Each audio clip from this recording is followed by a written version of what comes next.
وزیراعظم شہباز شریف کی زیر صدارت ہونے والے وفاقی کابینہ کے اجلاس کی اندرونی کہانی سامنے آ گئی ہے۔ وزیراعظم شہباز شریف کی زیر صدارت ہونے والے وفاقی کابینہ کے اجلاس میں عمران خان کی گرفتاری کے بعد 9 مئی کے واقعات کے خلاف مسلح افواج کے ترجمان کے بیان کی تائید و حمایت کرتے ہوئے فیصلہ کیا گیا ہے کہ ریاست آئین، قانون اور قومی وقار کے خلاف منظم دہشت گردی اور ملک ریاستی دشمنی کرنے والوں کے ساتھ کوئی رعایت نہیں برتی جائے گی اور آئین و قانون کے مطابق سخت ترین کارروائی کر کے ملوث عناصر کو عبرت کی مثال بنایا جائے گا۔ اور وزیراعظم شہباز شریف کی صدارت میں وفاقی کابینہ کا اجلاس جو ہوا ہے اس میں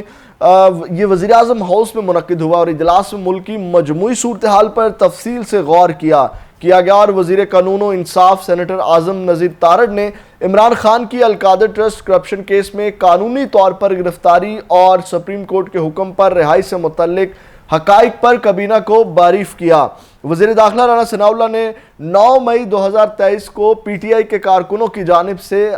حساس ریاستی اداروں، عمارتوں، جناح ہاؤس، شہداء اور غازیوں کی یادگاروں کی بے حرمتی توڑ پھوڑ، قومی نشریات، رکوانے اور سوات موٹر وے، ریڈیو پاکستان سمیت دیگر سرکاری نجی املاک اور گاڑیوں کو جلانے، سرکاری اہلکاروں اور عام شہریوں پر تشدد، مریضوں کو اتار کر ایمبولینسز کو جلانے جیسے تمام واقعات کی شدید ترین الفاظ میں مذمت کی اور کہا کہ اسے آئینی اور جمہوری احتجاج نہیں کہا جا سکتا، یہ دہشت گردی اور ملک دشمنی ہے جسے کسی صورت قبول نہیں کیا جا سکتا۔ اور اجلاس میں 9 مئی کے واقعات کے خلاف مسلح افواج کے ترجمان کے بیان کی تائید و حمایت کرتے ہوئے فیصلہ کیا گیا کہ ریاست آئین، قانون اور قومی وقار کے خلاف منظم دہشت گردی اور ملک کو ریاستی دشمنی کرنے والوں کے ساتھ کوئی رعایت نہیں برتے گی اور آئین و قانون کے مطابق سخت ترین کارروائی کر کے ملوث عناصر کو عبرت کی مثال جو ہے وہ بنایا جائے گا۔ اجلاس میں افسوس کا اظہار کرتے ہوئے کہا کہ 75 سال میں پاکستان کا ازلی دشمن جو نہ کر سکا وہ کام ایک شرپسند فورن فنڈڈ جماعت اور اس کے لیڈرز نے کر دکھایا۔